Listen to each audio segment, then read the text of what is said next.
Welcome to Attack the Nite. I'm your host, The Unknown Price.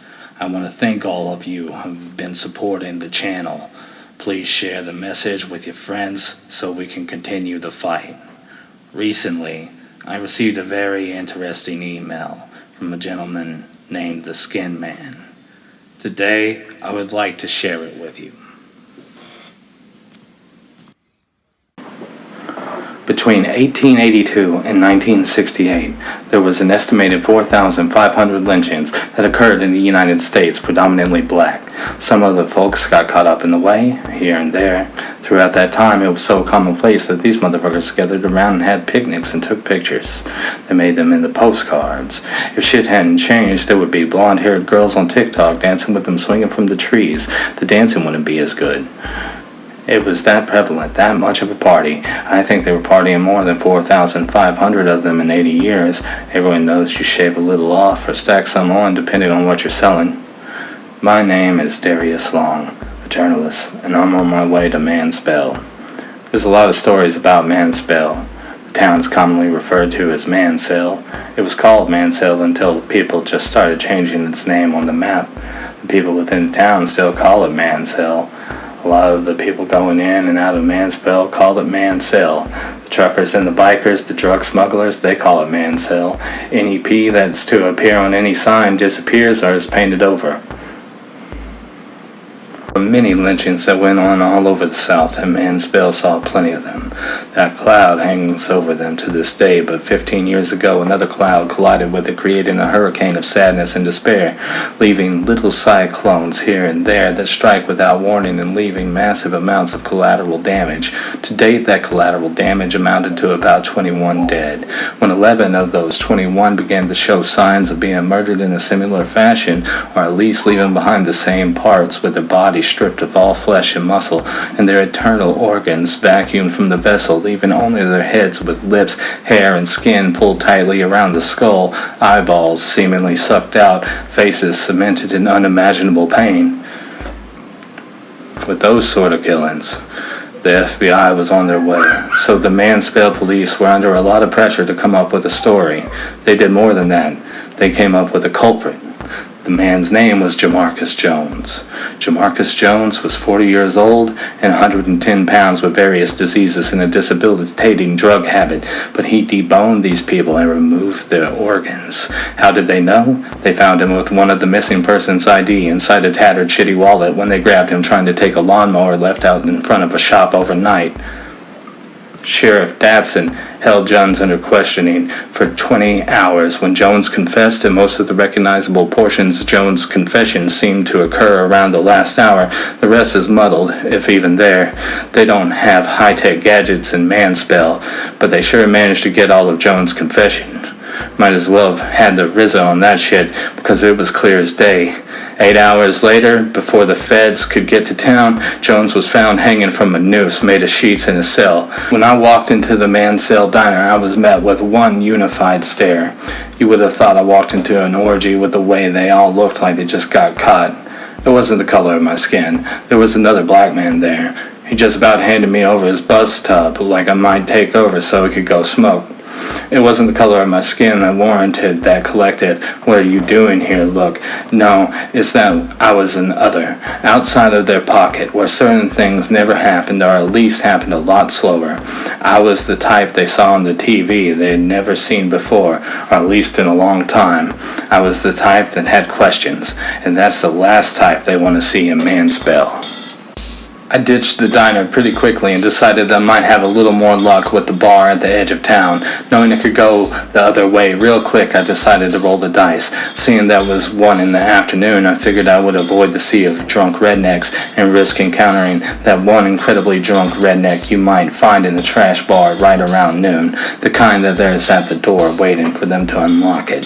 The bartender was a shaggy, disheveled, and nervous white guy around his mid-20s, and the way he looked over his shoulder suggested he he might be someone with information. Information he might be willing to share, since he doesn't look like he's having too good of a time here either.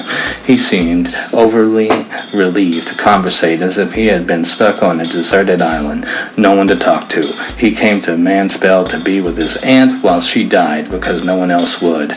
They were all too busy. Now he was worried if he wouldn't be killed before he left.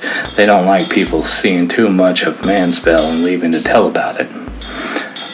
There's a house down at the end of Bridge Street where they all go to get high. I think it's meth, but they all seem to do it there, so maybe it's crack, like a crack house. Not going to lie, one night I was intrigued and almost went, but something told me not to do it. I mean, I've never done crack, and if I was going to do it, I would have wanted to be with someone I trust. Don't want someone to crack me over the skull while I'm high. That's a pun. He informed me that his aunt had, in his words, finally died, so he was leaving in 3 hours.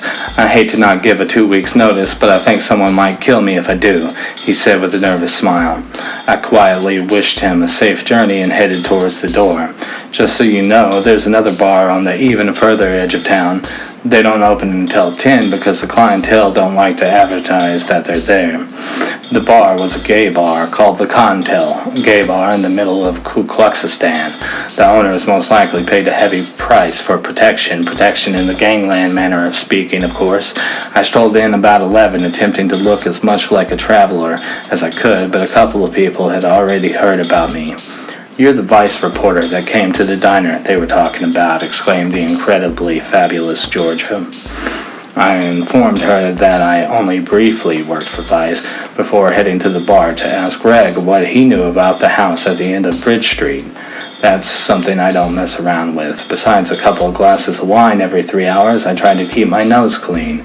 That's something you should ask Mallory about. She'll be here around midnight to let it all hang out. She's cis like you, so you two will hit it off in a place like this. 10 after 12 rolled around and Greg was introducing me to Mallory. He was right, we did hit it off.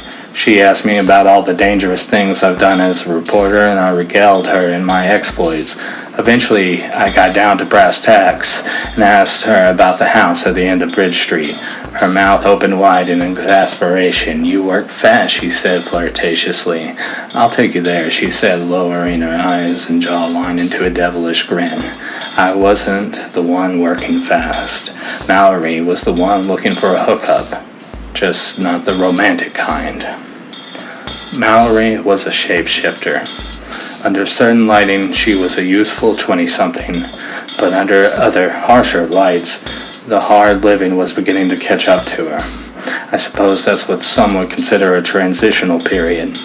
Either way, that bleached blonde hair wasn't hiding who she truly was. A young girl with a slightly rebellious streak, most likely caused by a ridiculously repressed environment. Although she would never tell you as much, Mallory was ready to burn the patriarchy to the ground.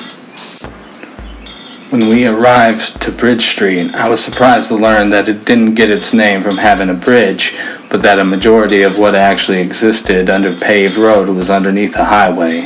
Although no one had set up shop, there were plenty of fresh, metaphorical fires burning down in the gutter. Cheap burners, milk crates, and mildewing blankets strewn about the cracked cement, its fractures, spiderwebbing in every direction as to infect the whole surface. There was only one house on Bridge Street, the house at the end of Bridge Street. Only one patch of grass for cars to park on. Only one light on Bridge Street, and it flickered. How could it not flicker? But when it wasn't flickering, it was bright and illuminate that white house in all its decay, roof shedding shingles like dead skin, the house at the end of Bridge Street. We made our way up the shaky railings onto the porch, where we were greeted by a man Mallory referred to as Maximus. Not a nickname, but an inside joke. "How's it hanging, Mal?" She just grinned and half whispered, "Not enough." Maximus took a long, hard look at me. Harder and longer than I would have liked. "Who's your friend?" he asked. She just grabbed his hand, leaned in, and smiled the flirtiest grin she could muster with a mouthful of garbage teeth. "A fellow truth-seeker," she said, with the sort of glee reserved for cult members in white robes and pristine Nike sneakers. "Go ahead," Maximus permitted. We made our way through a dingy hallway decorated with bad oil paintings of sunflowers, but still the mere presence of sunflowers seemed to liven the place up, except for the sunflower at the end of the hallway right before that door. That sunflower was too orange and seemed to be sucking fibers from the fabric of my clothes. I'm sure if I were to stand in front of it long enough, it would strip all fabric from my body, leaving me buck naked.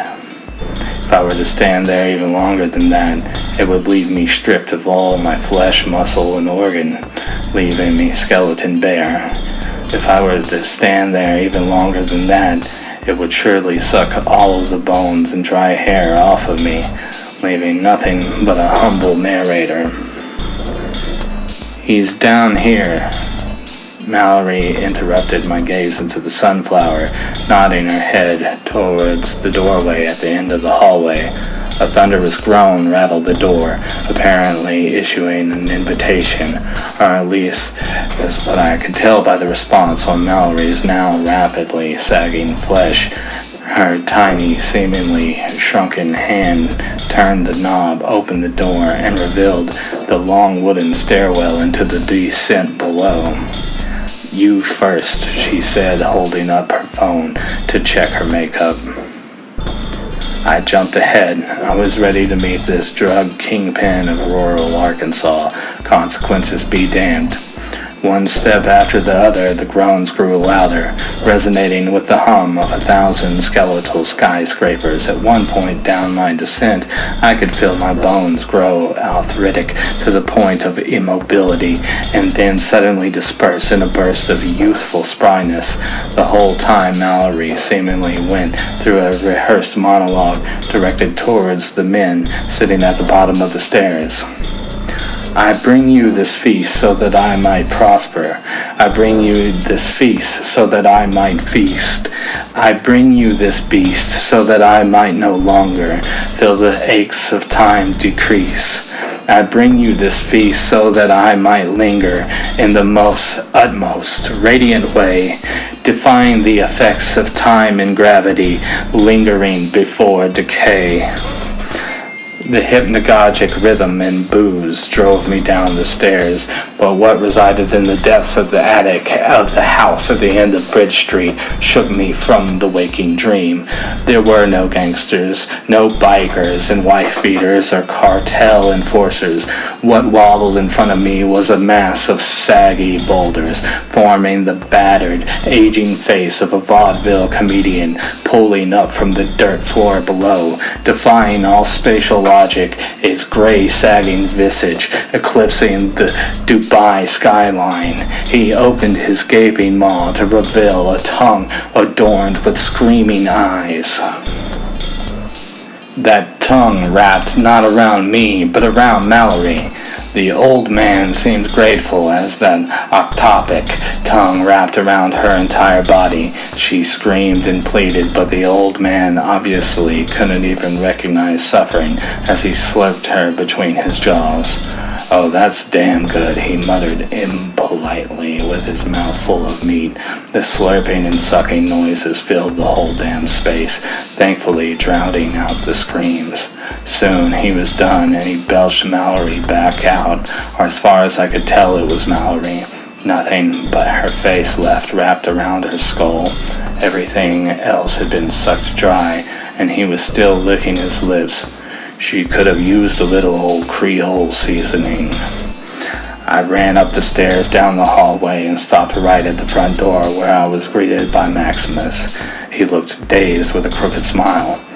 "Fuck," he muttered, staring at me with big, bulging eyes.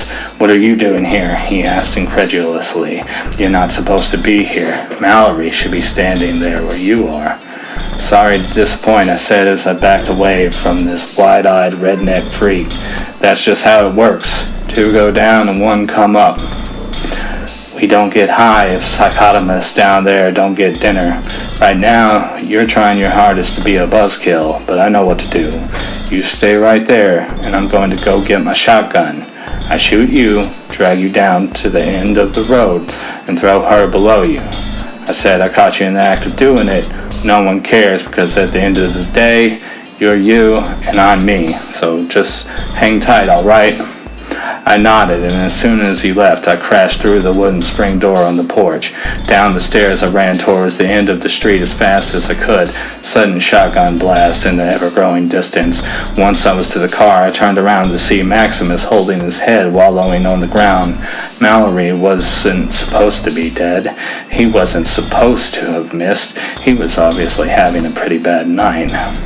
That night, I made as much distance between myself and Mansell, Arkansas as I could. I never went and got my things from the motel. I just booked it. The sun had rose and I was halfway to Montgomery when I got the phone call. Didn't pick it up, just let it go straight to voicemail. It was a call from Sheriff Dotson. It went a little something like this. When you get this call, I'll already be dead. Don't ask how. We're dealing with forces greater than you and I both. But I'll tell you a little story. Years ago, my town was under attack. Meth, pills, crack, everything you could have thought of was available to the people of Mansell. And I knew that this wouldn't be happening if it weren't for a certain criminal element residing on the outskirts of town. I couldn't just arrest them for being who they were. Those days were long gone. And the thing about drugs is that they take a long time to kill their host. No telling how many more people they'll infect before they go down themselves. I was contemplating this one night underneath my favorite oak tree when the answer suddenly appeared. A weird, magical book named The Grim Evangelium. I took it home and began flipping through its pages. That's where I found the invocation spell for a being known as Psychotimus, an old-world god who would reward his followers with an unparalleled euphoria as long as they gave him the appropriate sacrament. Last night, my daughter Mallory was that sacrament. I never intended for her to get wrapped up in all this. She was a good kid, and somewhere along the way, I just lost a hold of her. There's only one spell you can use to get rid of Psychotimus, and it calls for the person who invoked him to sacrifice himself. That's the most I can do for Mallory now. As for you, they'll probably pin it all on you, stranger. I doubt this call will be much help. He was right. Whenever I attempted to play the message for anyone else, it was just a short message of a couple bleeps and bloops. Just one word can even be distinguished from the digital noise.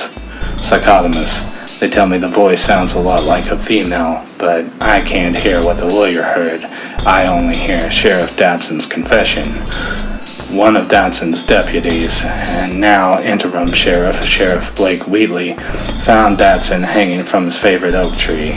Nothing but dripping bones and a contorted face of terror wrapped around his skull. I heard it on good authority that the house at the end of Bridge Street sunk into the ground, leaving only a crater. Some of Spell's derelicts still gather around there at night, singing hymns to their forgotten god. As for me, I'm a wanted man, hunted by every branch of law enforcement in the good old US of A. The sensationalist media gave me the moniker the Skin Man. I've managed to avoid capture with the help of various underground occult organizations. With any luck, I'll be able to make it to a place on the equator where I can grow back my dreads and formulate a plan of attack to clear my name. Until then, the Skin Man, signing out.